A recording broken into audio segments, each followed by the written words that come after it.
And we're live. Welcome to In the Dugout. I'm Larry the Liberty Guy. Normally, I'm behind the scenes, but today I'm going to be your host. Sten's on a working vacation, well deserved. Hopefully, he's getting some rest. And so I'm going to be filling in things. We're going to do things ever so slightly differently here today, but I'm going to follow all the best of In the Dugout traditions. So, first up, I want to show you guys my cap. I am past Grand Knight of Our Lady of Fatima Council here in Providence, Rhode Island. And let me get that cap on for you. Knights of Columbus is a fantastic organization, and I encourage you all to join. A good conservative organization, open to Catholic men. So, all you Catholic men out there, please consider joining Knights of Columbus. And the other big tradition I want to follow, well, before I get to the second tradition, let me tell you about how we're going to do things differently. So, today, I'm going to be showing off the fantastic work that we've done here on In the Dugout with some of the best clips that we've done over the last month. And, it wouldn't be In the Dugout without some funnies. So, you know how Sten loves his funnies. I love them too. So, here's the funny I want to share with you. The liberals preach moral relativity. So, by their own admission, the liberals have fewer morals than conservatives. Got a ring of truth to it, folks. So, that's kind of the theme of the clips that I found, that one of the things that are biggest problems that we have in society is that we have a drift of morals and we need moral courage to return. So I'm going to roll the first clip. It's going to be about Mass Freedom Day. Last week it came, and it feels like every day has been Mass Freedom Day. I don't know if you've been to a store without your mask. I know I have, and it definitely makes a big difference. So I want to see more people out there exercising the moral courage to not wear their mask. I know it's scary sometimes we're all out there. We don't want to be confronted by somebody. But when you go to a store, I don't know, put it in the chat. What percentage of people do you think aren't wearing their mask? 10%, 20%? Hard to say. But I know a lot of times I'm the only guy I see without a mask when I'm in Target or somewhere like that. Or maybe one other person, you're like, say, hey, how you doing? You don't have a mask either. It's nice, right? It's nice to be able to breathe the air. As we've seen from research that, in the data based on COVID, and they've lifted the mandate. It's time for people to stop wearing their masks and get back to normal. Because we need normal. People need normal. So, first clip coming up. Roll it. Is Mask Freedom Day in Rhode Island. Finally, we have some freedom to celebrate. We never should have lost it in the first place, of course. But, it's not enough. And I'm going to talk about that because today our center called for more. Having mask freedom is not enough. We need more freedom, and I'm going to tell you why in just a few minutes. Also, we need to be free from all COVID restrictions, which means the state of emergency in Rhode Island needs to be ended. The pandemic is over. So here's a statement we put out today, and I'll just read along with you on it. So while we certainly celebrate the personal choices we should have had from day one, by the way, it always should have been our choice whether or not we wanted to wear a mask, whether we wanted to social distance from our friends, family, or other people, whether or not we wanted to go to a restaurant and put ourselves at risk, whether or not we wanted, so many things should have been our choice from day one. The government should have trusted that we, the people, do the right thing, just like you saw those patriots doing at the rally. They socially distanced on their own. Nobody told them to do that. They did it on their own. And you know what? We would have done it on our own. All the good. Just tell us what the mitigation steps are, and I'm quite certain most people would do it. Would have done it. But if you're afraid, if you don't want to go out, if that's not good enough for you, then stay home. Then stay locked down. But don't lock down the rest of us. This should have been our choice from day one. These emergency orders should have been lifted after a month or two, after we realized who this pandemic was affecting largely and who it wasn't. And we knew this stuff early on. We knew this by May of last year. But yet Rhode Island still for 15 months now, at least, is under a state of emergency, which means we have unilateral government, tyranny, if you will, in the executive branch, doing whatever the hell they want. For whatever reason, they decide, they don't even tell us the reason half the time, the science they say they work under. And our General Assembly has just sat back and let it all be. So today, we're also calling for an end to the destructive state of emergency. Yes, the virus still exists. Yes, a few people will get really sick and may die. Yes, that happens with many other diseases and afflictions. But no, we are no longer in a state of emergency. Society, reasonable government regulations decided democratically by the executive branch in conjunction with the legislative branch will end this thing for sure. But we no longer need the state of emergency under the thumb of executive tyranny. And the only reason we have the state of a tyranny from public officials, Joe Shekarchi said it last summer, the Speaker of the House, Governor McKee said it last month or last week. They just don't want to lose federal money. This is not about money. This state of emergency was about public health.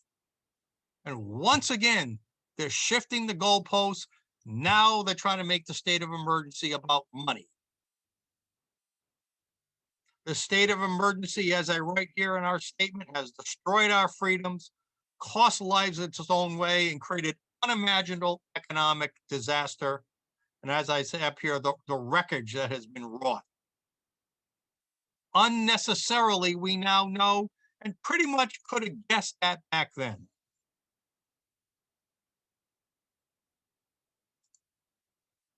It's as I write here, it's the statutory right and the duty of the General Assembly to protect our rights, to protect our freedoms and liberties.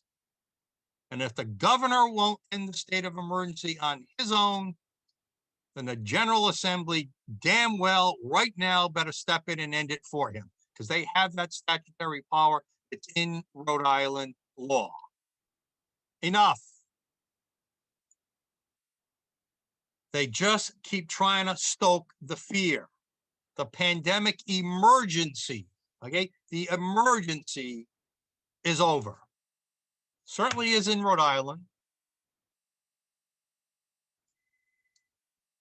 Pretty much is, I think, most places in America. It may not be over in certain parts of the world. I mean, we know that there are big problems in India right now, but here there is no emergency. End this unilateral rule dictatorship that's going on right now. There was a crisis, it's over. There's still a pandemic, it's not a crisis. It's just a virus now. Okay, it's just a virus like so many other we deal with and have dealt with over the millennia. But it's not going to be easy because, public health officials don't want to let go of this power high that they're on. They don't want to let go. This was their moment. This was their moment to prove that they know best, and they failed miserably. Lied to us. They told us one thing one day, another thing the next day. They say they're acting on science when they never told us the science, when our own scientists, Dr. Boston and others, studies we've cited show that mass lockdowns and the like don't work. They continued with them and they lied about it, and they're lying now about the vaccines. Why? I really don't know. I really don't know. But government has failed us yet again. And the left, because it's been the left-wing crazies who just want to keep everybody under government control. It has failed us once again, and it's time to end it. And it's time for you to stand up and speak out. We have had parents on this show speaking out about the forced testing and soon to be vaccine passports that may require them to play sports, go to prom, go to graduation studies, maybe even to go back to school next fall.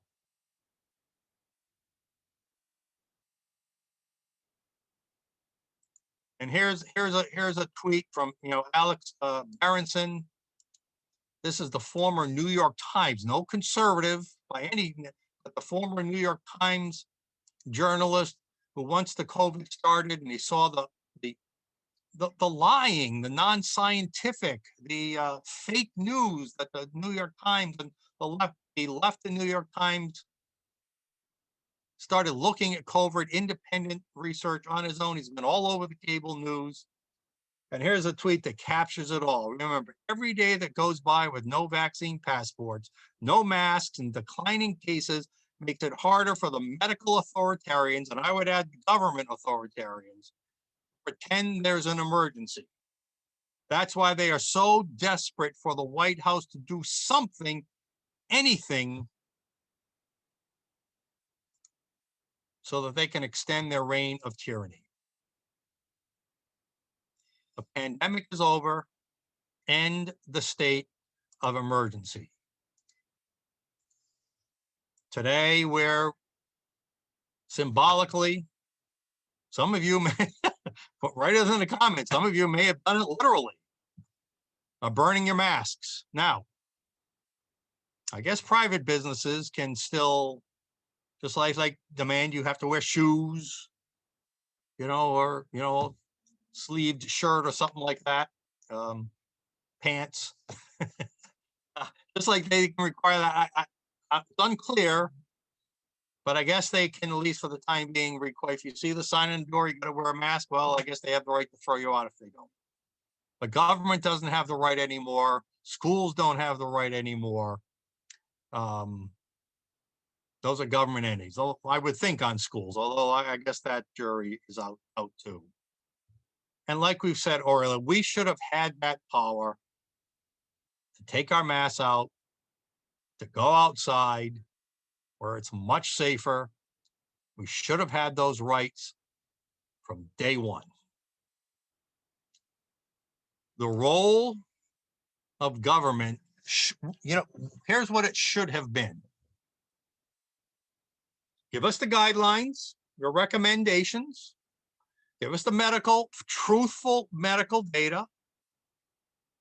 Tell us what you think we should do if we want to be extra safe, or could do if we want to be extra safe or cautious. But then leave it us to decide how to live our lives. No mandates, no regulations, no Tony Fauci in our ear, giving his back and forth, his dissembling. Just like we do with cigarettes, right? The Surgeon General has determined that cigarette smoking is dangerous to your health. Fine, but we still can smoke if we want. Maybe not everywhere, but we can. So it's same thing. Government should have said, if you go outside or into a restaurant without your mask, it could be dangerous to your health. Great. Here's why. Tell me, inform me, let me make an informed decision. Let you make an informed decision. We should have been empowered with that right, that inalienable right to live our own lives from day one. End the state of emergency in Rhode Island today.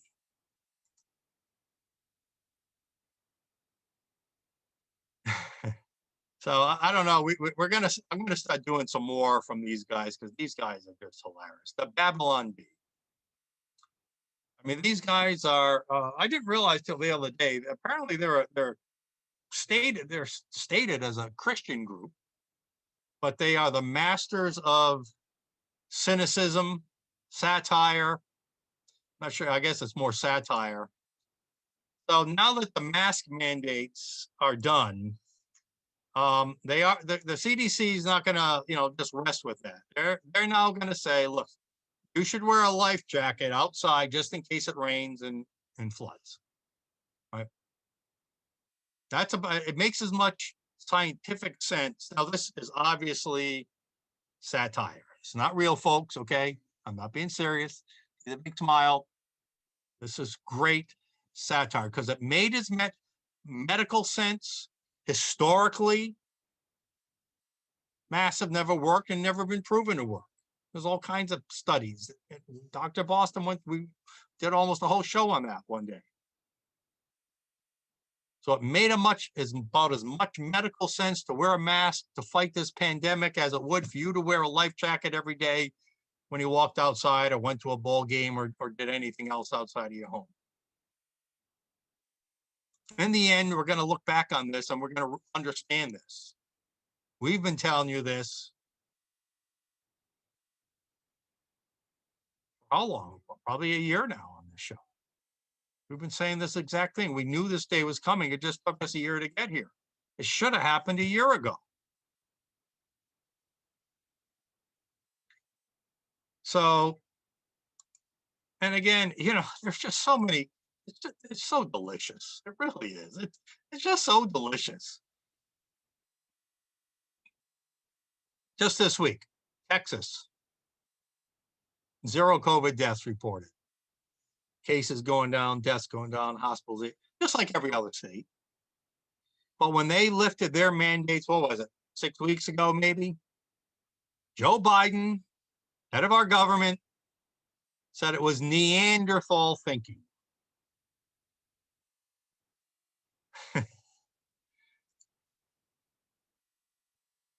And Joe Biden kept going, even, I think this was even, just last week. So much sacrifice. We've done so much. The rule was simple. Get vaccinated or wear a mask until you do. And with all that we know now, success in Florida, in Utah, in Montana, in South Dakota, and Texas, and the lack of success and the unnecessary pain in blue states like Rhode Island and other places, it makes you wonder who really is the Neanderthal. Who are who really are the Neanderthals now? Those who put some critical thinking, not critical race theory, those governors who put some critical thinking, did their own independent study, came to their own independent conclusions based on the study, based on looking historical medical trends, medical epidemiological trends, looked at current data, listened to certain other experts, not the ones paraded by the left, even paraded by Trump, not those experts, listened, got other points of view, and made the common sense decision that a free society was the way to preserve prosperity and freedom, as our name implies. While other governors decided to put their blinders on and say, yes, woke master, I'll do whatever you tell me to do. Robotically, automatically following their dictates. Who's a Neanderthal?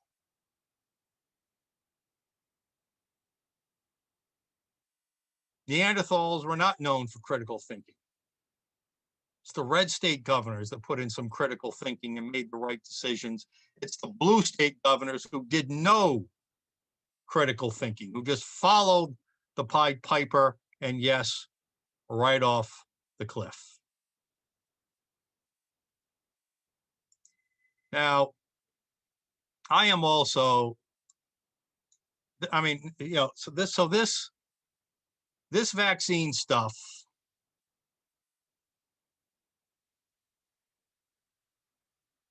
is going to get really, really ridiculous in just a little while. I mean, it's going to get really, and we don't.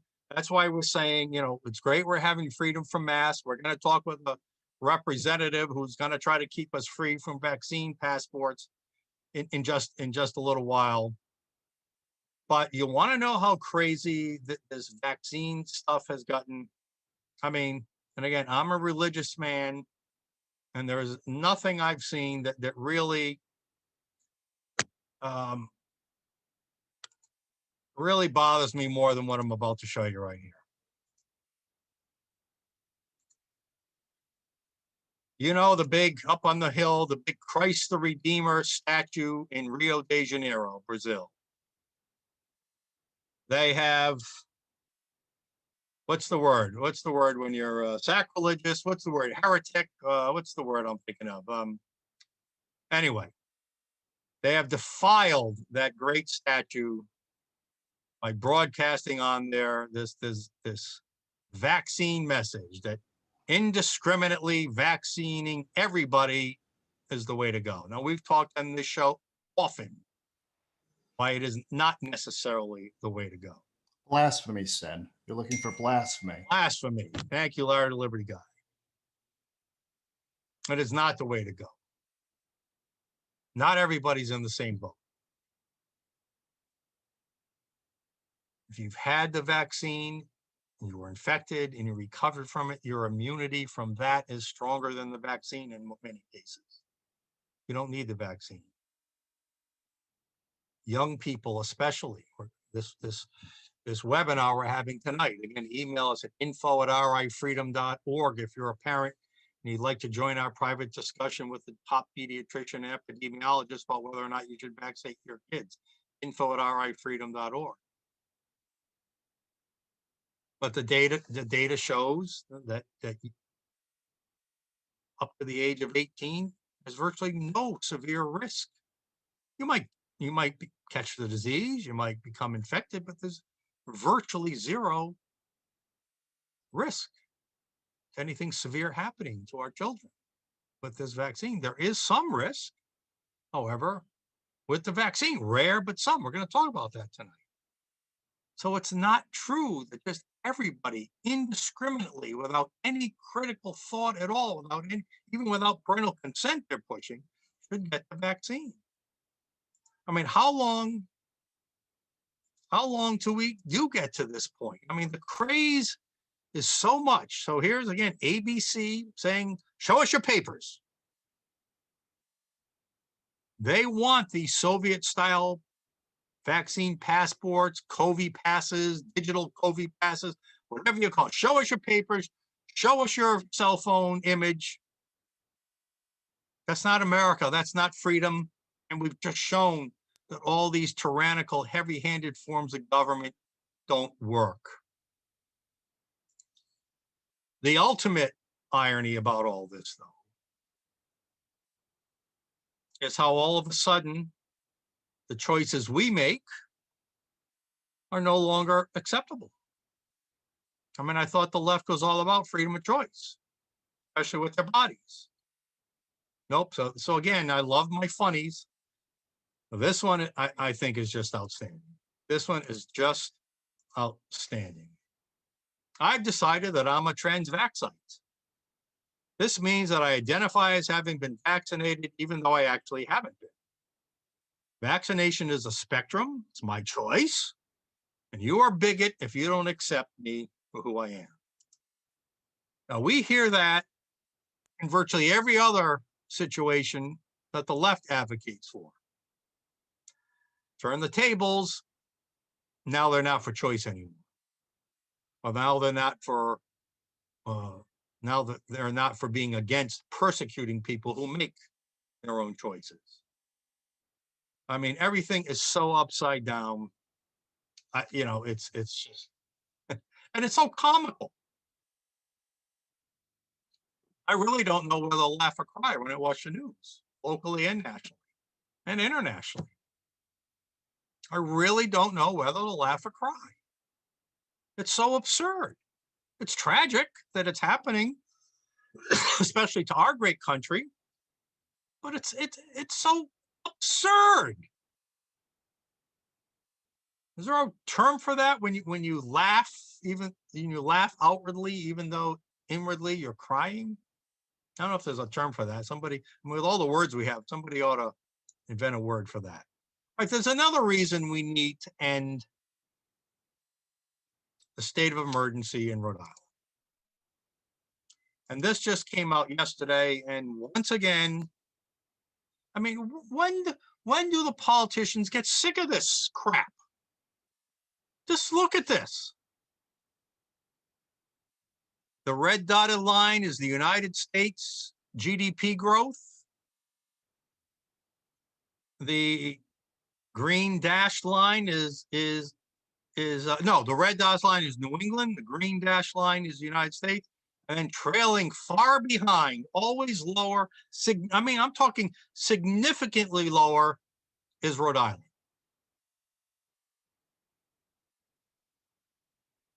Do you realize how if we could increase our economic activity, that increases actually in a acceptable way. It increases tax revenues without increasing tax rates, because that means there's more commerce, more taxable commerce taking place. When there's more taxable commerce taking place, people get paid more. When people get paid more, there's more job opportunities, more people will come to our state, which then means there's more people to engage in even more commerce. But yet our state continually puts in taxes and regulations that reduce commerce, the level of commercial activity. We've been doing it for decades, and nobody gets it up there. Nobody gets it. This governor doesn't seem to get it. Certainly nobody in leadership in the House of Representatives or the state Senate gets it. But how long till somebody gets it? And somebody looks at the numbers and say, being in last place, being in the bottom 10 in category after category after category is just no longer acceptable. We have to do something different. And then maybe if I put a little critical thinking into this, instead of worrying about critical race, advancing critical race theory, maybe if we put a little critical thinking into what we're doing from a policy point of view in this state, they might figure out what the hell the problem. And it's not hard. It's right there. We've served it to them on a silver platter.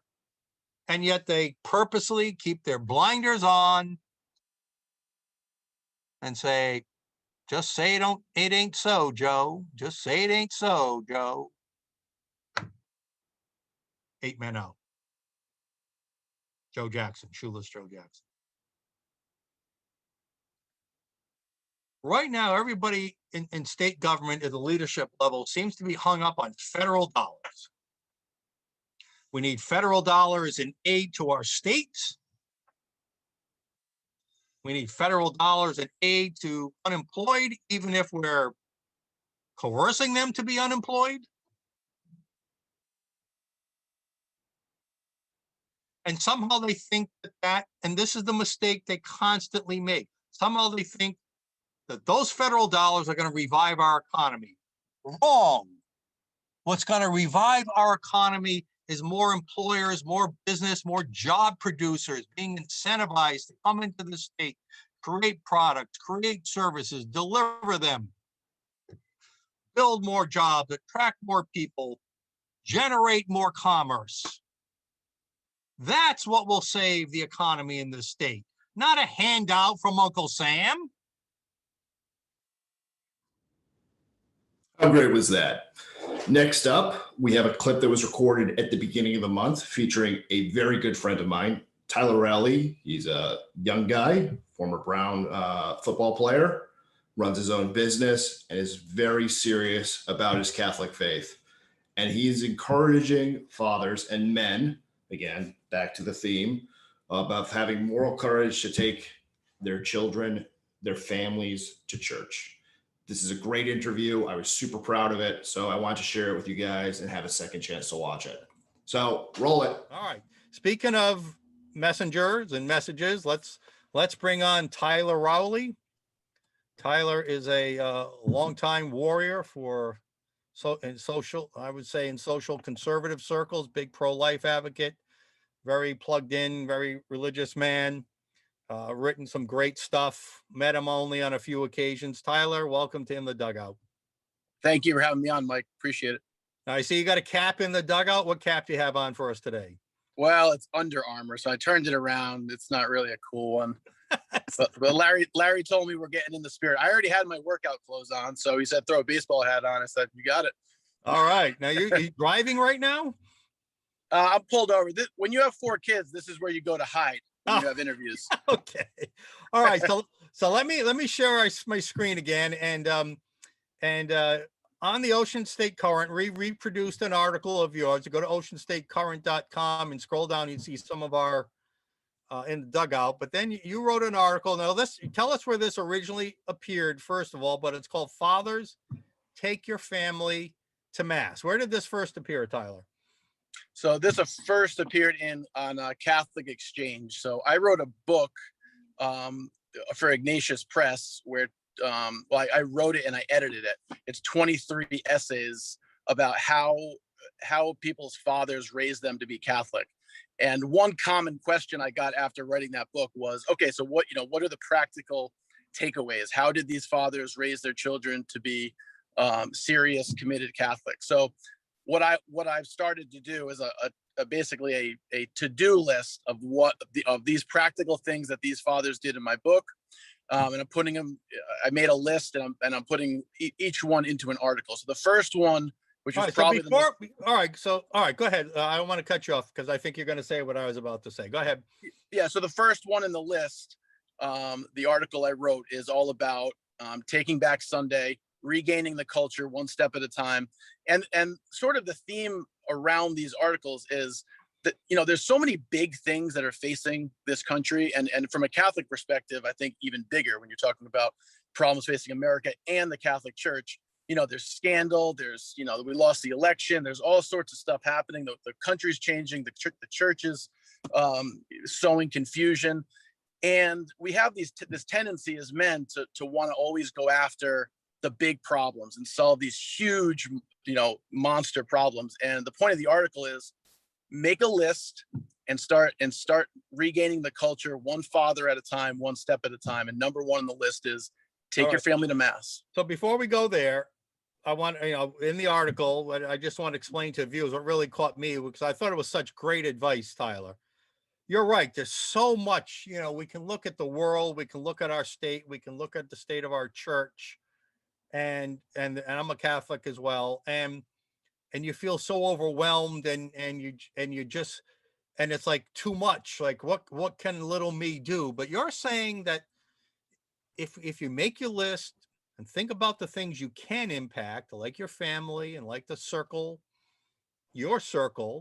and you start with small but doable steps, you can make a difference, right? Rather than trying to figure out how to solve all of the world's problems, that's not on any one of us to do, right? Yeah, that's exactly right. And, St. Thomas Aquinas refers to this as the order of charity, right? So we're not called first to go, love people in distant lands. The first people we should love is our family, and then our countrymen, and then and it's a sphere that kind of that circles outward. And God.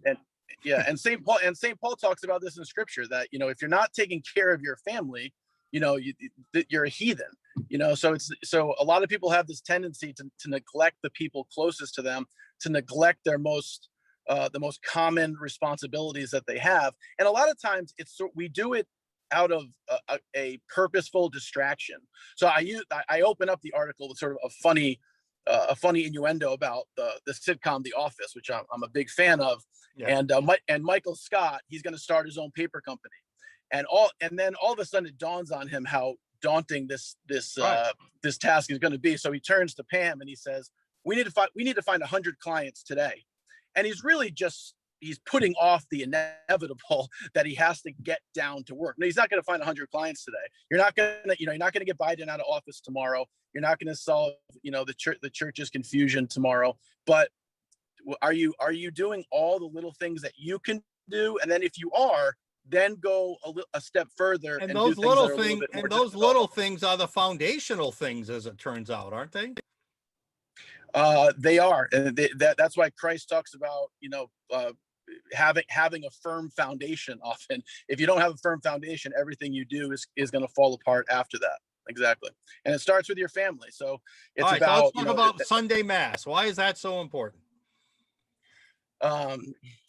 Sunday Mass is important because by man's nature, we have a natural inclination to want to know who our Creator is and to give him our time. So it's not that you're supposed to give 1 hour on this specific day to your Creator, but that's the law of the church, because it's natural to man to set aside some amount of time on a normal, regular basis to acknowledge that he was created by someone, that he does owe allegiance to that person, and that he has an eternal soul. And if you don't have a regular pattern of recognizing that, then your foundation is going to be secular, it's going to be worldly, and it's eventually going to fall apart into what we see our country falling apart in today, which is secularism. So it's natural to man to worship God in a regular way. And the Catholic Church, has a specific pattern of, these times on this day, and that's how you do it.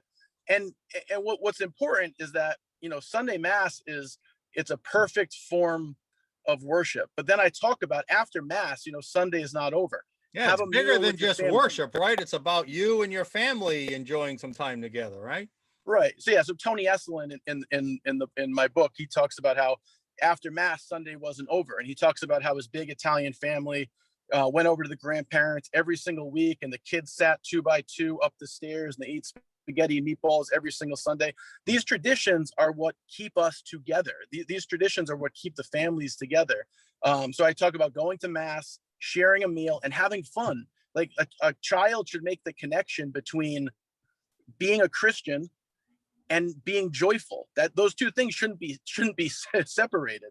Being a Christian, knowing and loving God, and being joyful over a meal, those things should all be connected. And 50 years ago, my understanding is that these things were very well connected in people, and businesses closed and time slowed down, and families spent time together, and they shared a meal, and they played baseball, and they had fun.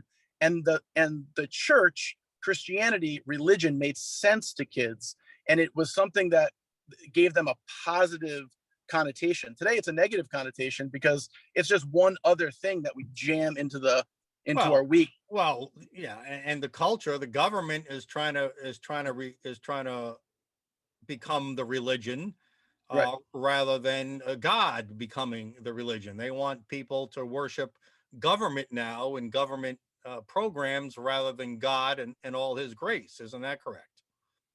That's correct. I mean, yeah, the role of the government and the life of the church are interwoven, and they affect one another. And our bloated government and what it is seeking to do to the family. Now, my theory is that all of this stuff is intentional in a way, because the more families you have, the more intact religious families you have, the more conservatism you have. The less families and that you have intact, that means a mom and a dad in a lifelong relationship with the children that they created in the same house, that's a family. The less of those that we have, the more liberalism and secularism and worldlyism that creeps into our society. So I think the more breakdown of our culture, of course. Right. So everything from abortion to divorce to the LGBT agenda, this is all designed to create less families. Families creates order and peace. When you have order and peace, you have time to pray and contemplate and be happy and to recognize the blessings that you have. It leads to conservatism. Chaos leads to progressivism, and they want chaos, and we know they want chaos. They want chaos so they can position government as the savior when we really know there's only one savior. All right, your article also mentions, I think it's important, I think you didn't say these words yet, but you've basically been implying this in everything you said, to also treat Sundays as the seventh day of creation, as the Sabbath that it was originally intended to be. Yeah, that gets back to what I was saying, that man is by design his nature is to set aside time for God. This has very little to do with a theological debate over creation, on what day God rested.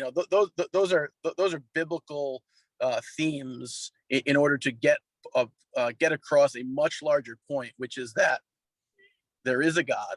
You were created by him, that you have an obligation to him, that man by nature needs some sort of rhythm in his life. The rhythm of the Catholic Church is to worship God on Sunday. So yeah. Okay. All right. Let me. So I want to encourage our viewers to go to oceanstatecurrent.com. It's on the homepage. I think it's a third item on our homepage, and read the whole article. It's really fascinating. It's really great work, Tyler. I want to spend our last 5 minutes just on some related topics. We are, this is your first appearance on our show, but it's not going to be your last. We've talked before, and we're hoping to have you on regularly to discuss social conservative or social issues, discuss issues related to the Catholic Church, and so forth. So let me ask you two in that regard. First of all, I've seen, I haven't really read in detail, but I've seen the headlines that apparently Catholic bishops across the country, not all of them certainly, but many of them are debating whether or not Joe Biden, President Biden, who claims to be a Catholic, should be served communion, giving his pro-abortion position, his avid pro-abortion position. What do you know about that, and what are your thoughts on that issue? Joe Biden is outside of communion with the Catholic Church. We call the Eucharist communion for a reason. It is the symbol which unites us in belief. Joe Biden does not have the same beliefs. He does not have the same practices. And therefore, it is beyond, the handwriting is beyond written on the wall that Joe Biden should absolutely 100% not be receiving communion because he is outside of communion with the Catholic Church. Do I have confidence that we have enough bishops with big enough balls to step up and do the right thing? No, I don't, sadly. But I'm gonna speak the truth, and I'm gonna take my family to mass, and I'm gonna teach people what the true teachings of the church are, and I'm gonna encourage my bishop to do the right thing. But yeah, we could have a whole show on what the church teaches, what canon law says. But Joe Biden is. We'll do that sometime. All right, Yeah. we'll do an in-depth on that because I think people need to be reminded. I think a lot of people have forgotten, or a lot of people who are Catholics never even learned this properly in the first place. So let's do that. Right. All right. Hey, just a very quick on this. All right, very quick. There's this. We talked about some of his writings long time ago on the show last summer or something. But this former bishop, Archbishop Vigano, is very critical of the church. Are you familiar with his stuff, and does he have any credibility? I think Archbishop Vigano is speaking from a place of love for the sheep. He's a shepherd speaking in love for the sheep that he's trying to shepherd. I think that he deserves credit for sounding the alarm on things like the Great Reset, which is not a conspiracy theory anymore. I mean, the left, the global elitists, leftists across the world are trying to reset how we conduct everything from the economy to our religion. Vigano was one of the first people to talk about that. Are there some things that maybe it doesn't seem like he's backed up yet? Yeah, I think there are. You think he's credible largely? I think he's a credible man. I think he's a good priest. I think if we had more priests and bishops like Vigano, then we wouldn't be in the mess that we're in. Now, do you agree with me? I'll tell you what, this Great Reset, in my view, is just code for communism. Yeah, that's what it is. And what bothers me the most, and I've said it often on this show, oh, how I wish Pope John Paul II was back. I saw him in the Boston Commons when I was a student at Harvard, the Catholic Church at Harvard. Got some tickets, and we went and saw him in the pouring rain that day. I'll never forget that day in 1979, I think, the fall, I think, of 79, maybe, if I remember correctly. Mm-hmm. But he was my hero, along with Ronald Reagan, along with Margaret Thatcher. They were the big three that banded together to fight communism. What Pope Jean Paul did in his home country of Poland, and with Lech Walesa and with everybody else. And my hero. And now to see our current Pope all but endorsing socialist programs and socialist forms of government, and seemingly supporting globalism. I don't know if he's supporting the Great Reset directly. I can't be, as a Catholic, I am so troubled in my soul. Can you help heal me in some way on that, Tyler? Yeah, I can. It's good that you're troubled in your soul, because you should be. And Pope Francis's stance and beliefs on socialism and capitalism and global markets has no bearing on whether Jesus Christ is God incarnate who died on the cross for us. And we have lived, and if you study the life of the church, we've had monsters that were popes. I mean, monsters, men who would who make Pope Francis look, like like John Paul II the Great. So we can't leave Right. Christ. So I'm because you're separating faith from the church at times, right? Yeah, I mean, unfortunately, That's how I'm justifying it. My faith has never been stronger, but I've never had such lack of faith in the church itself Right. as an institution. Yeah, I mean, the key term is you can't leave Jesus because of Judas, right? So anytime a priest or a bishop or a cardinal or pope says something wrong or does something morally wrong that has no bearing on the truth, it's unfortunate. We cringe. It hurts our soul. It hurts because it's so closely tied to the church that we love. But the truth doesn't change in the Catholic Church. That's the reason I'm Catholic, because I don't have to worry about being part of a religion that, no matter how bad the person is, he's going to change everything along with him. That can't happen in the Catholic Church. Excellent work. All right, go ahead. I got one more question for you, then I get to our next guest. Go ahead. No, but I'll just close. But I feel your pain. There's nothing wrong with you feeling like that.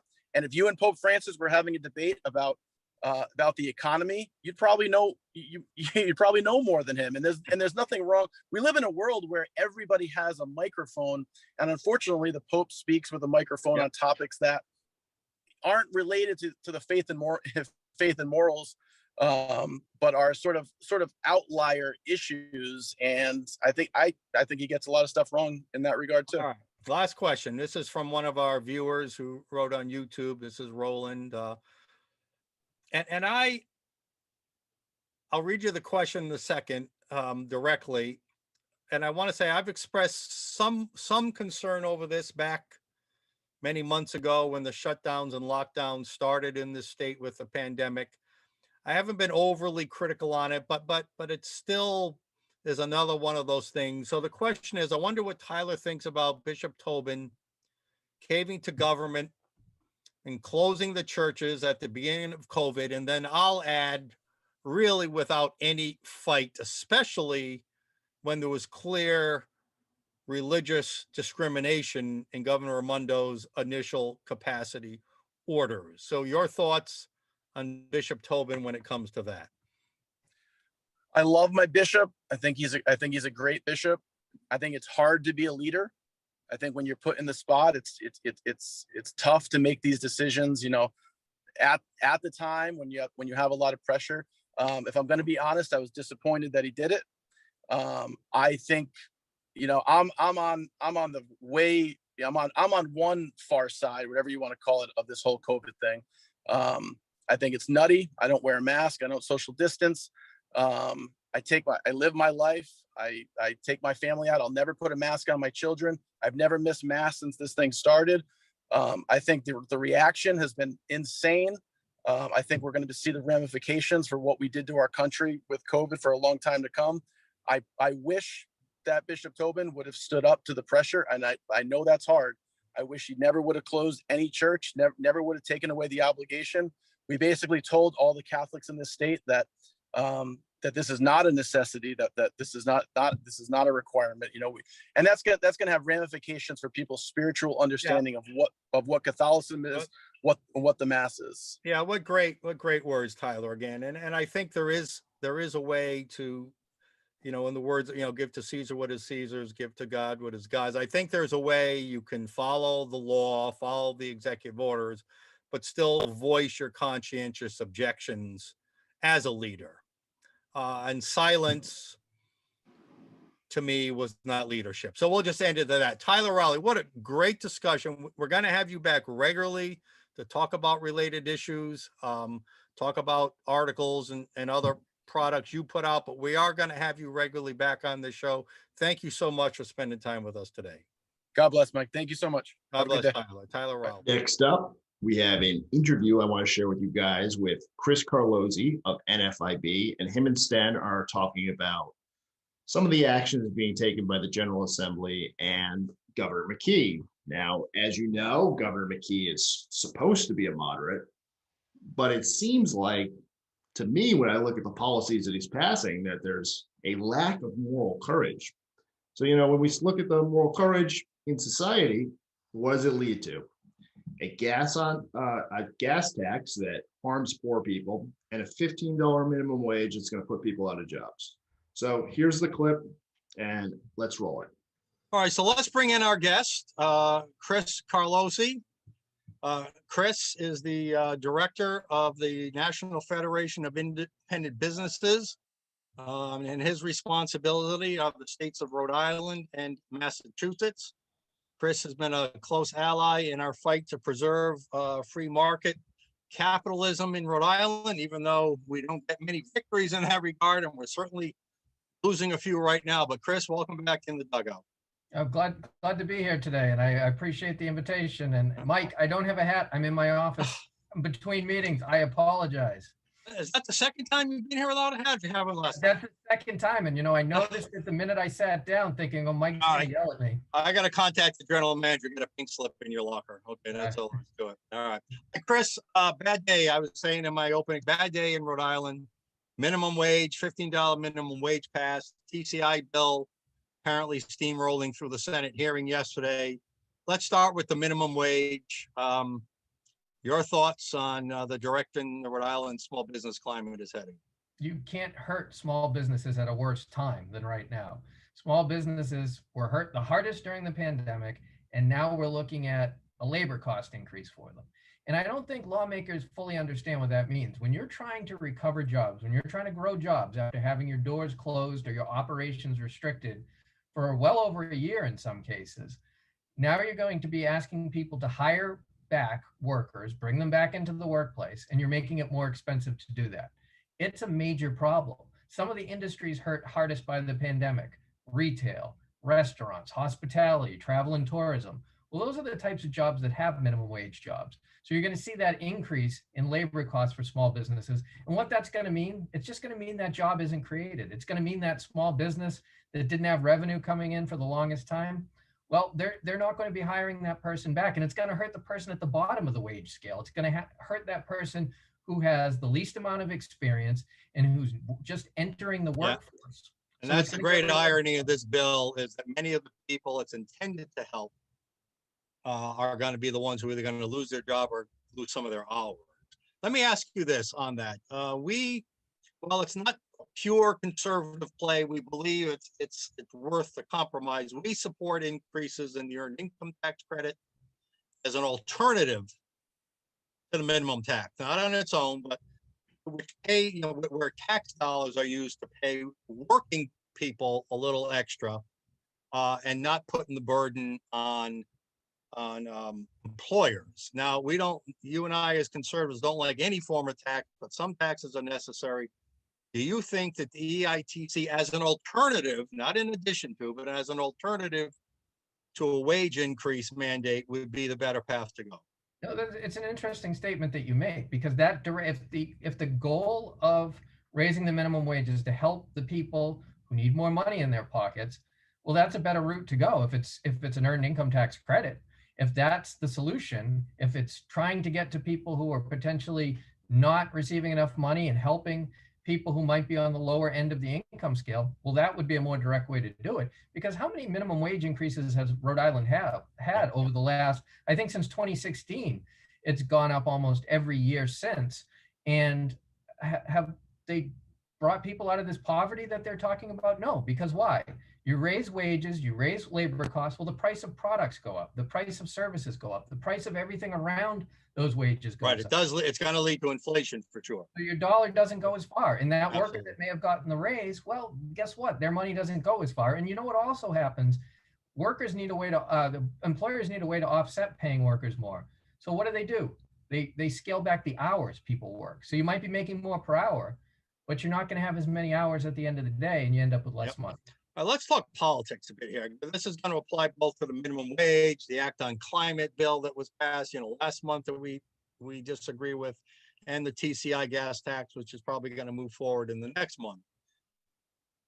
Behind the scenes, we have a new Speaker of the House.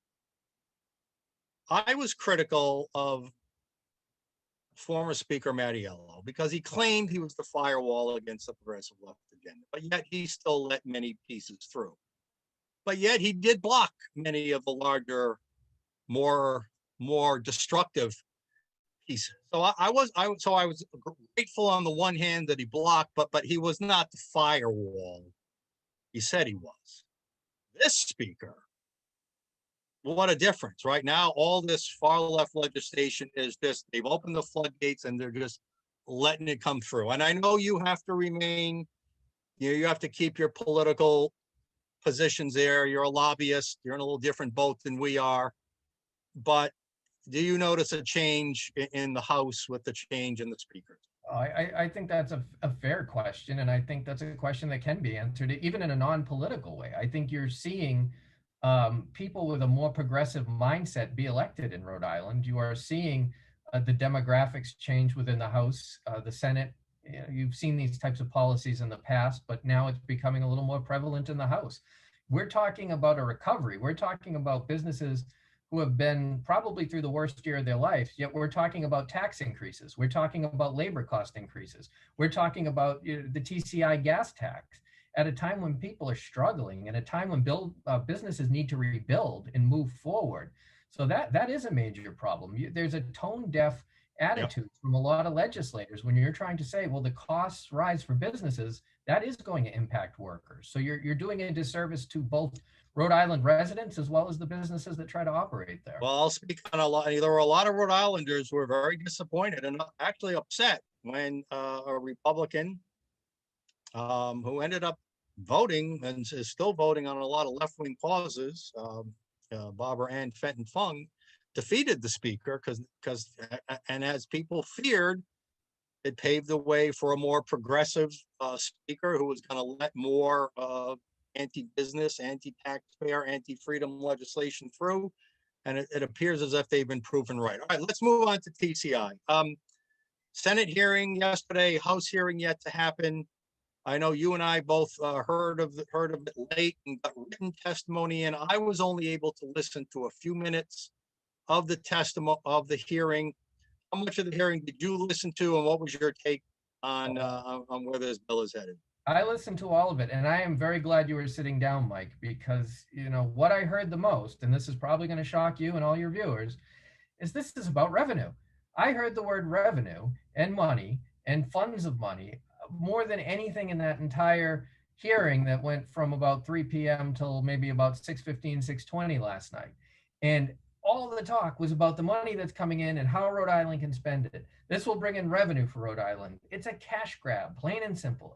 Yeah, and aren't they playing the environmentalists who think that somehow this is going to reduce carbon emissions? Aren't they playing them? Certainly seem to be, because I've heard the term revenue more times in that entire conversation. You had some voices of reason during the debate and during the conversation, and that was Senator Rogers, Yes, who I would say was on a roll during that, talking I about did hear his first major pushback when he was talking about municipal vehicles. talking about punishing motorists, talking about what that does to a rural environment where you have to drive 17 miles to get to a school. He also brought in what I thought was interesting and something that often escapes these hearings, real world examples and practicality, saying that, well, we need these trucks, these heavy duty trucks. The technology is not there yet. So do we have to buy 3 trucks for every 1 truck because 3 of them have to be charging their batteries? Yeah, we got to be shoveling. We got to be moving snow while they're recharging. We can't wait 8 hours for them to recharge. What a great statement that was. And how's a municipality going to do that? He brought the example. I have a drill that I have to charge after a couple hours. Imagine what a heavy duty truck needs. Right. So I think he brought that practical aspect of how it impacts the real world. And that's something that often escapes some of these proponents, that my business owners need to drive trucks. They need to bring things to a work site. They need to bring a pizza or a flower to someone's house. They need to be driving vehicles. All right. They can't afford the high cost $100,000 electric vehicles in some cases. Let me ask you about a few things I heard that just were astounding to me. I mentioned to him a little bit earlier before we brought you on. I guess was the first woman to testify? Was that Director Coit from DEM? I had to assume, because when I tuned in, all I could see was the telephone and some woman's voice speaking right before Gray. Was that correct? After about 40 or 30 different people, it all blended together as to. Now, this would have been the first woman, the first person to testify. That there were people from DEM testifying. All right. Well, she said, whoever it was, and I assume it was Director, that basically implied that by signing this bill, we could stop in Rhode Island 80-degree days from becoming 90-degree days.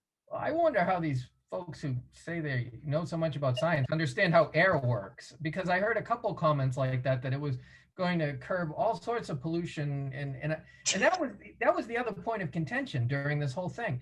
Some of the proponents were really trying to paint it that 13 states are all behind this. And it took clarification several times, people having to clarify. There are only 3 states and 1 city signed up for this right now. That's Massachusetts, Rhode Island, and Connecticut. The others have not got on. Yeah, what does it say when 14 states were originally expressed some interest in this and then when it came push to shove and the actual deal is out there, only 3 states decided at this point to move forward with it. That doesn't say much for this, all despite all the happy talk you heard from everybody. I want to go back to Director Coit as well. But she was quoted in the paper. I didn't hear it yesterday, but she was quoted in the paper as saying, Rhode Island is warming faster than other states. I'm not going to. This is insanity.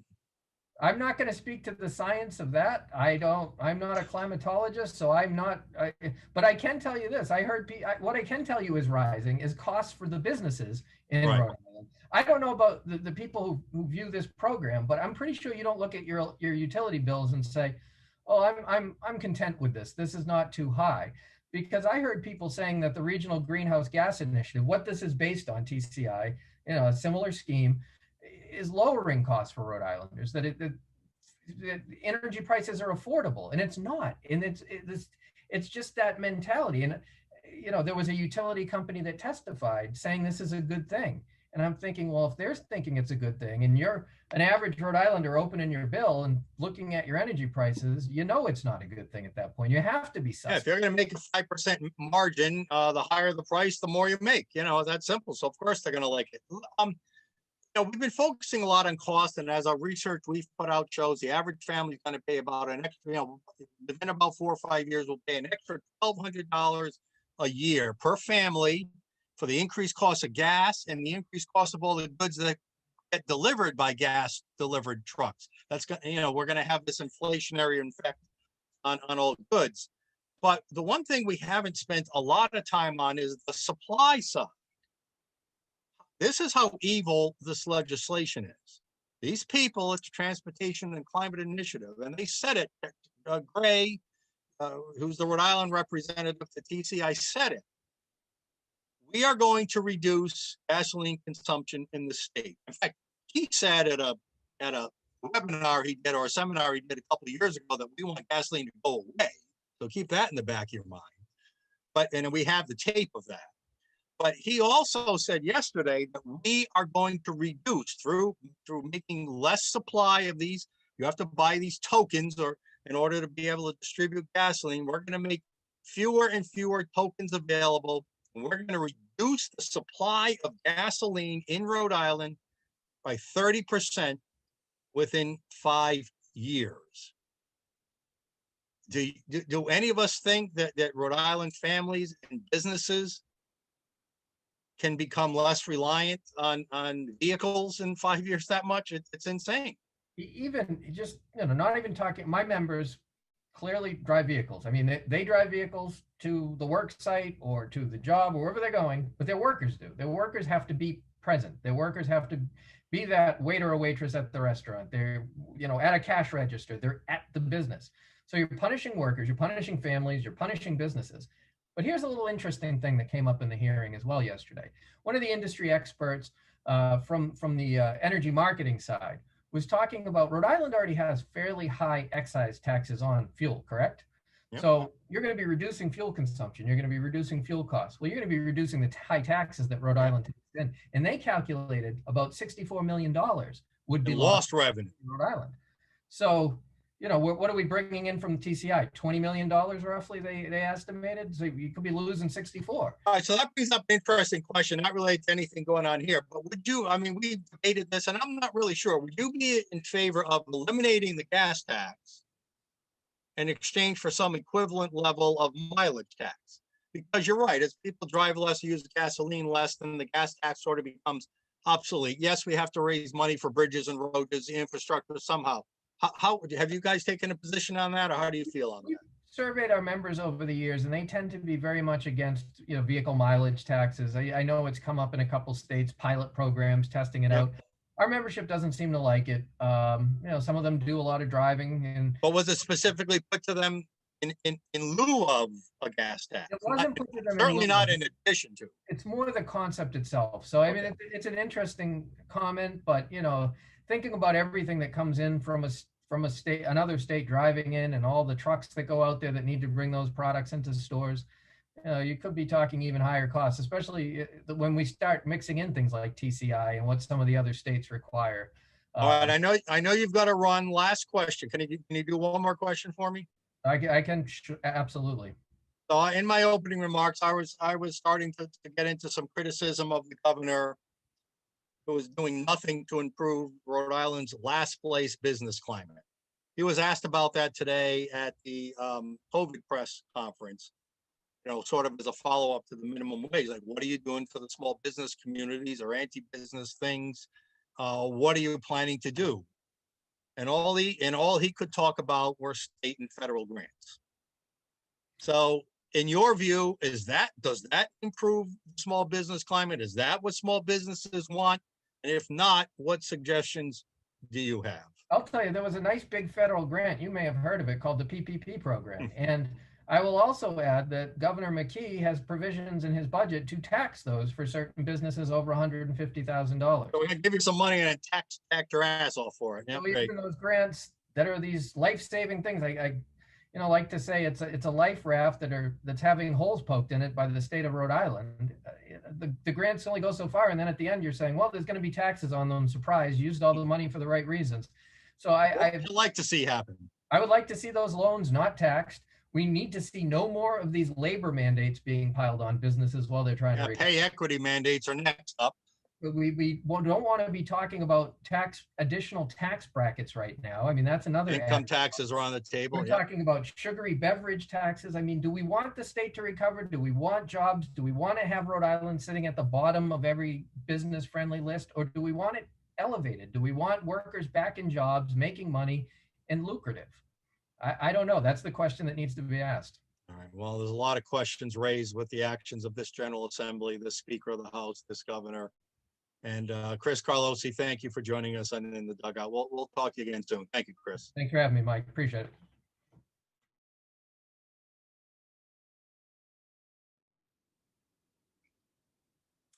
And that's our show for today, folks. We're going to be back tomorrow with another clip show just like this, different hat.